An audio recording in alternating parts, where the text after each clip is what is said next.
find yourself up in the UP of Michigan, that's the Upper Peninsula of Michigan, you might want to check out the old town of Fayette, Michigan, which is now a ghost town. The town of Fayette was created in the late 1860s as an industrial company town.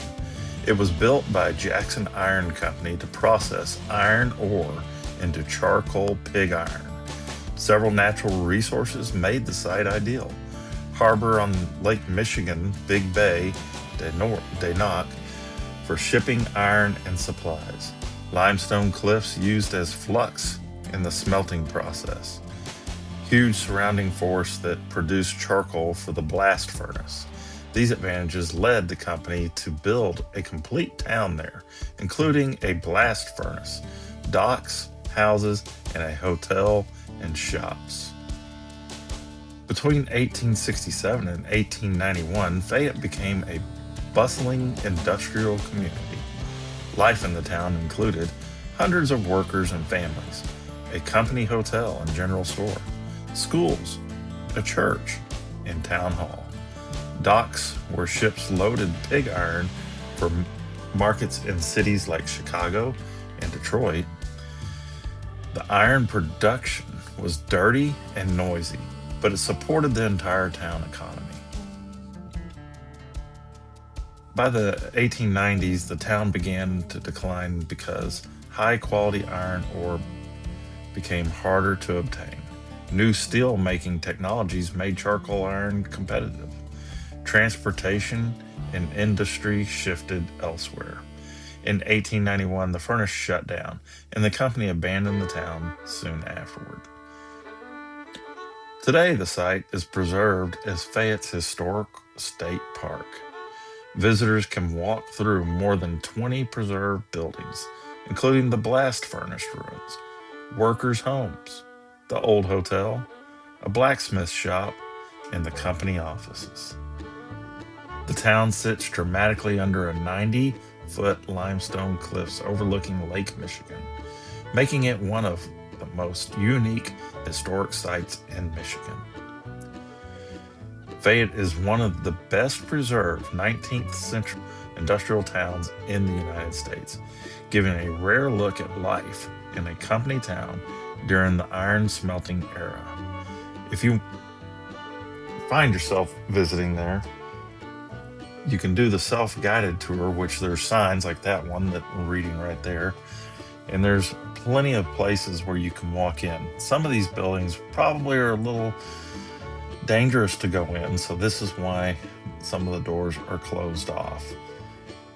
There's workers there always keeping things in tip-top shape. The day we visited there, it was during COVID of 2020. I think it was in August. We lucked out when we got to come visit this place. We were told about this by the owner of the hotel that we stayed in.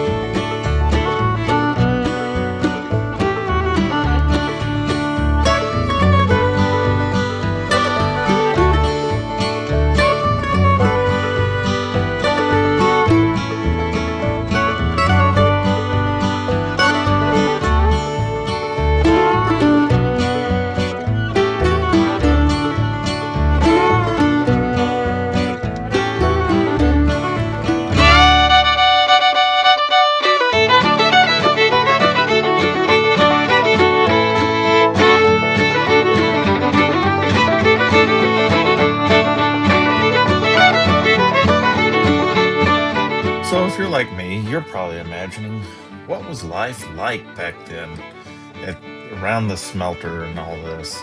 Most of the men from Fayette worked for the Jackson Iron Company at the blast furnace. Their jobs included feeding iron ore, charcoal, and limestone into the furnace, pouring molten pig iron into molds called bigs, working around intense heat and smoke.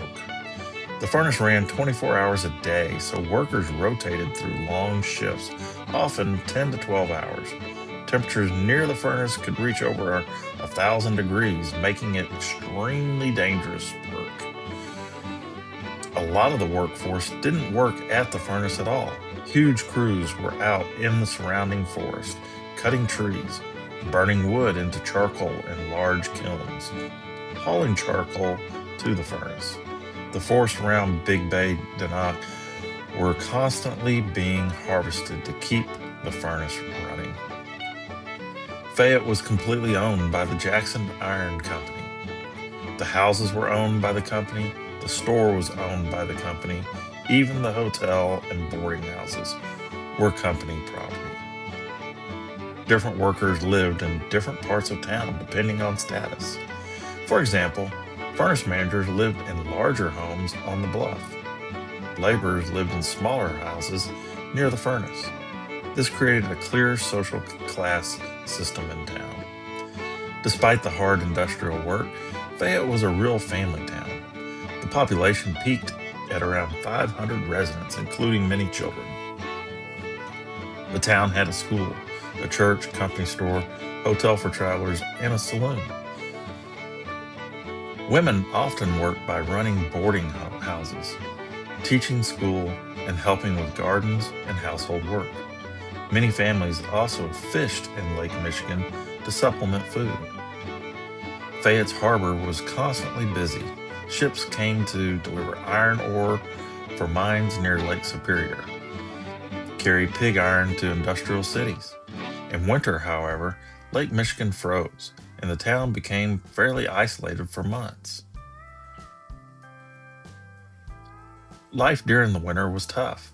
The Upper Peninsula winters meant heavy snow, freezing winds off Lake Michigan, limited transportation, but the furnace usually kept running, meaning workers still had to do their job, dangerous jobs in brutal weather. There wasn't much entertainment, but people still found ways to enjoy life. Common activities included church gatherings, fishing and hunting, social events at the hotel, drinking and card games at the saloon. Children played along the docks and cliffs overlooking the bay. When the furnace shut down in 1891, the town collapsed quickly. Families had to pack up and leave, and within a short time, Fayette became a ghost town. The furnace produced over 229,000 tons of pig iron during its operation, a huge output for a remote industrial town in the 1800s.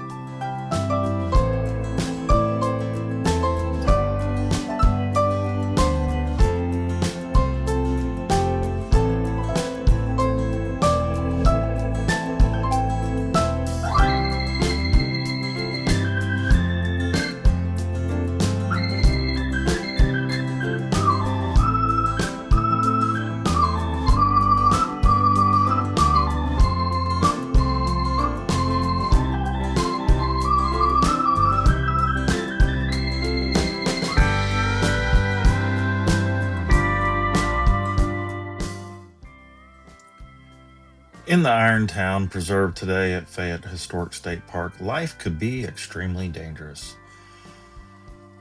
The furnace used by the Jackson Iron Company ran day and night. Workers dealt with molten iron pouring out of furnaces, flying sparks, and superheated slag. Furnace explosions caused by gas buildup.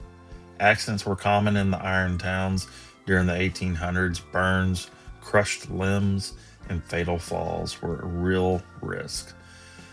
Workers also inhaled coal dust, charcoal dust, and furnace gases, which damaged lungs over time. Logging was just as dangerous, though. Huge numbers of workers cut timber in the forest around Big Bay de Noc. The work involved axes and crosscut saws, falling trees, freezing winters, horses hauling heavy logs. Logging injuries were common in the Upper Peninsula at the time. The wages in Fayette depended on the job. Typical pay in the late 1800s, a laborer could make $1 to $1.25 per day. Charcoal maker made $1.25 to $1.50 per day. A skilled furnace worker could make $2 to $2.50 per day, and managers much higher salary. But remember, the company owned the store and the housing, so much of that money went right back to the company. Some strange facts about Fayette: the furnace ate forests. The furnace needed enormous amounts of charcoal to produce 1 ton of pig iron. Workers burned roughly 100 bushels of coal, which meant thousands of trees were cut every year. Large areas of the peninsula were stripped of timber. The town had a clear social hierarchy. Managers lived in large homes on the bluff overlooking the bay. Workers lived in small houses closer to the furnace smoke. Even the street layout reflected class differences. After the furnace shut down in 1891, the town slowly deteriorated. Many buildings were nearly destroyed by the weather and neglect until Michigan created the state park in the 1950s and began restoring them. That's why the site today is one of the best preserved industrial towns from the 1800s.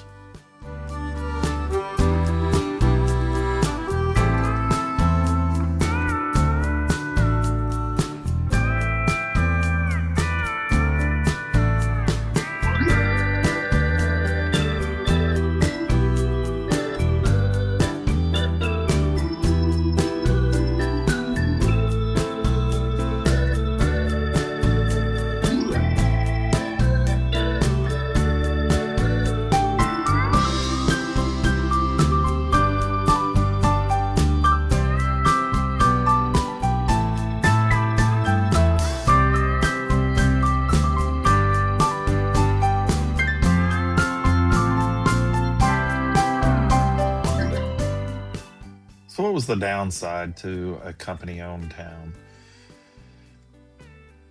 Well, they owned all the houses, the store, the school, and sometimes the church, utilities, and transportation. Workers depended entirely on their employer, not just for jobs, but also for daily life. Workers often had no financial freedom. Many company towns paid workers partly with company scrip. This was a kind of private money that could only be spent at the company store.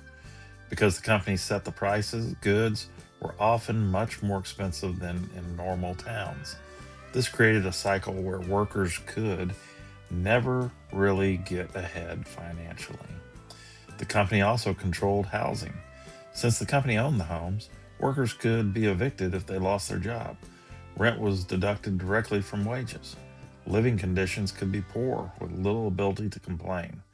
Losing your job sometimes meant losing your home the same day. The company controlled the rules. In many company towns, the employer also controlled local law enforcement, political decisions, community rules. Workers had very little power to challenge unfair treatment. Industries that built company towns, mining, logging, and iron production, were extremely dangerous. Workers often faced long shifts, unsafe equipment, no real workers' rights. If someone was injured, there were few protections for compensation laws at the time. Entire communities could collapse overnight because the town depended on one company. If the industry failed, the town often disappeared quickly. That's exactly what happened in Fayette. When the iron furnace closed in 1891, families had to leave because their jobs were gone. Their housing was owned by the company. The town had no other economy. Many company towns across America became ghost towns for this reason. The famous song about company towns, a famous labor song, 16 Tons, describes this situation with the line, "I owe my soul to the company store." The song reflects how workers often felt trapped financially in company towns.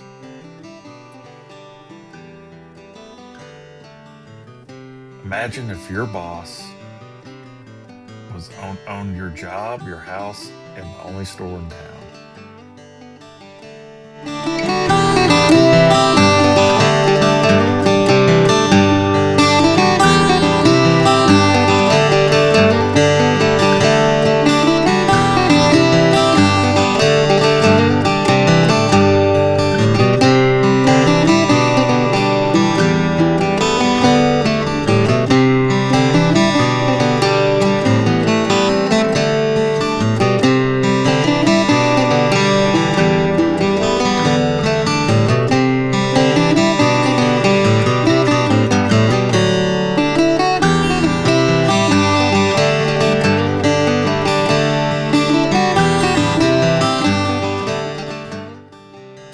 Colonial Motel in Manistee, Michigan. It was a nice hotel. The owner was very great. He just remodeled it, and then COVID hit. We were glad we stayed there, and we're glad for the tips that he gave us. If you get a chance, go visit Fayette and stay at the Colonial Motel. Hope you enjoyed the video, and please like and subscribe.